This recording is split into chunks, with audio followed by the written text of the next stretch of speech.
What's up, everybody? How's it going, guys? Hope you guys are doing well. Welcome back to the series first season finale, and this is season 1, episode 12, so the last episode of this season. But next season is going to be bigger and better, hopefully achieving more stuff. And this episode is going to be a jam-packed one, coming up against like Villa, Chelsea, Newcastle, and United. So very, very big episode coming up. And it's very exciting to get things underway against Aston Villa first up. And yeah, it's not going to be a very easy one against Villa, who are in 8th, but doing very well in the league for themselves. But yeah, obviously, we do suffer a 4-1 defeat at home to Villa, so that wasn't a great start to the episode. But the first game we're going to be playing in this episode is going to be to come up against Newcastle United at St James's Park. Everybody knows how hard it is and how difficult it is to go there and get a result, but yeah, it's not going to be an easy one, but we're going to have to push through and see how things would pan out, as we do need a good 3 points here if we want to stay in that 10th top, because we need to finish mid-table.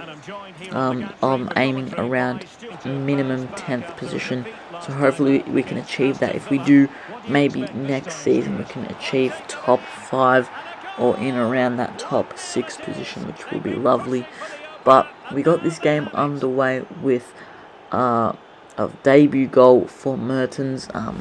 Great play by Karim Matoma, but Mertens, the Portuguese superstar, youngster, has came on and made his first start for the club. But very tough because Solly March just hasn't been performing too much this season, and also he was lacking a little bit of fitness. So we were going to put the youngster on, and he did do very well in this first half. Obviously getting himself on the score sheet straight away, and but unfortunately with a little bit of jam, also bit of the defending, what needs to definitely improve next season if we want to be a top team.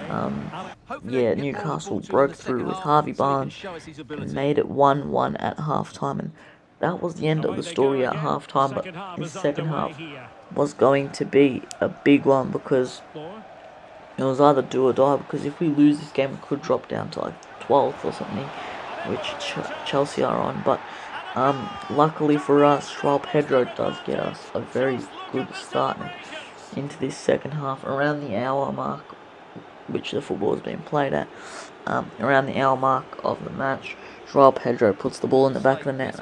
Great dribbling from himself, but Nick Pope couldn't really do much, nor the defenders could, because he's got that bit of that Brazilian flair to him, and you always need at least one Brazilian in your team, just to give you that little bit of flair or something like that. But unfortunately, Jorginho gets a red card on this challenge here on Bruno Guimaraes. That was definitely not a red card. It wasn't in a goal scoring opportunity. He wasn't the last man. It was just in the middle of the park, and I honestly like tapping the ball out, but referee thought it was a red card. In my opinion, no red card at all. Maybe yellow at most if you're being generous. But we went down on the other end, and after that red card incident, we had to turn up the gears because we were a man down. And great run from Evan Ferguson to cut it back to Joao Pedro, who got his second of the game. And that's how the game would finish. It would finish at 3-1 at St James's Park. You couldn't really ask for a better scoreline than that. But as you guys can see, we're pretty much, if we win this match against Chelsea, we're pretty much confirmed to be minimum top 10. So it's very, very good to see, and very positive stuff around the club, because top 10 is just a massive achievement for Brighton in this game. But obviously Jorginho won't be able to play against his former club because he did get that suspension, and Joao Pedro and Jamie Vardy both got onto the score sheet in this match here. So, yeah, it was very good to see both those players on fire, and especially Joao Pedro, who has been doing very well this season, especially towards the end of this season. So, against United, we're going to quick sim this one again, just only because we've made top 10 and we can't, progress any further, and it will be a 2-1 defeat. But Joao Pedro getting another goal in there. But yeah, this is how the Premier League table would finish out after 38 games, after a very hard-working long season. Sheffield United, Luton Town, and Bournemouth all to go down. Sheffield United, obviously, with a minus 48 goal record. Burnley surviving the drop just by a little bit. Brentford as well in 16th. Forest in 15th. Crystal Palace in 14th. Chelsea, this is a big one. Chelsea, who finished in 13th with 44 points, and likes of Wolves, Everton, ourselves, Brighton, West Ham, all doing better in that mid-table position. West Ham doing very well for themselves, finishing in 9th, and then Newcastle, obviously, probably thought that would be a bit better, but never mind. Fulham doing very well, overachieving, finishing the season with 62 points and in that 7th position. Aston Villa, very well season for them. Manchester City, very big surprise, finishing 5th, getting Europa League football unless they win the Champions League.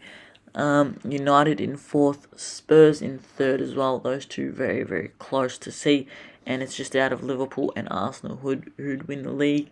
And yes, it was Arsenal. Liverpool did come in 2nd, behind only by the top 4 was close, but Arsenal did take the title away from them with 11-point gap. So it was probably sealed 4 weeks ago that Arsenal would have won the title. But very, very good season from the team. Evan Ferguson finishing top scorer with 17 and 6. Joao Pedro 15 and 5. Matoma 10 and 8. Jamie Vardy with 10 and 1. So, yeah, very good season from all the players. Jamie Vardy is probably going to be going next season only because of his age, and he has decreased in overall rating as well. But, the man with the most assists is Jorginho and Solly March. Matoma also there, very close to him, but 11 assists, very, very good to see. Premier League top scorers, it will finish as Martinelli with 25 goals from 37 games. The Liverpool legend Mo Salah only shortly behind, but you have to scroll a bit down to see that name right there, Erling Haaland in 16th with only 14 goals, but only a little bit behind him. Evan Ferguson was there, but as you guys can see, the assist table as well, very packed. We've got a few names in there as well. In terms of clean sheets, Van Bruggen did play 38 matches, got 8 clean sheets, so very, very good to see. We did manage to find some form and get a few clean sheets throughout the season.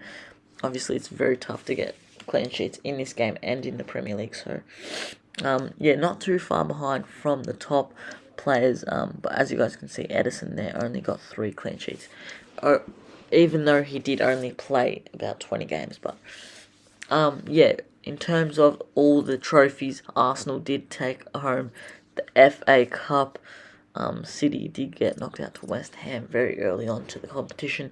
In the Carabao Cup, it was Liverpool to take it away, taking some sort of silverware with them, despite coming 2nd in the league.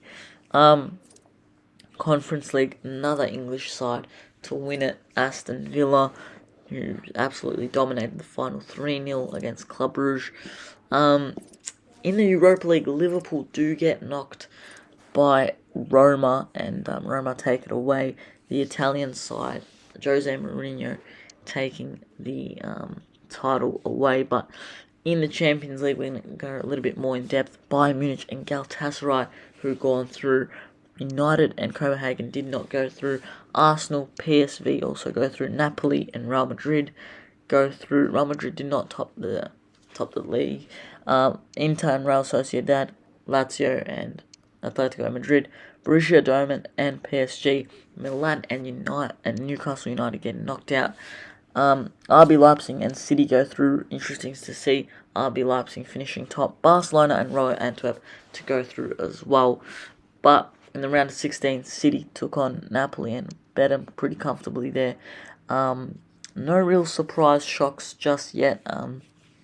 Real Madrid just beating Lazio there. But in the quarterfinals, City bet Dortmund. RB Leipzig bet Real Madrid 4-3 on aggregate. That is interesting. Real Madrid falling out in the quarterfinals of the Champions League to RB Leipzig, which is not so realistic, but you never know what can happen in this competition. But it will be Bayern and City in the final, and City did take the silverware home, and despite finishing 5th in the league, they will have Champions League football again. But we did very, very well in terms of the development. We did youth development, we did brand exposure, we didn't do continental success, we did domestic success as well. Only two that we didn't do is financial and continental success. But that is all good. Our job will hopefully still be safe. But yeah, if you guys did enjoy this first season, make sure you guys come back for the second season. Click that video on screen right now that YouTube recommends you watch. And I'll see you guys in the next season. Take care and peace out.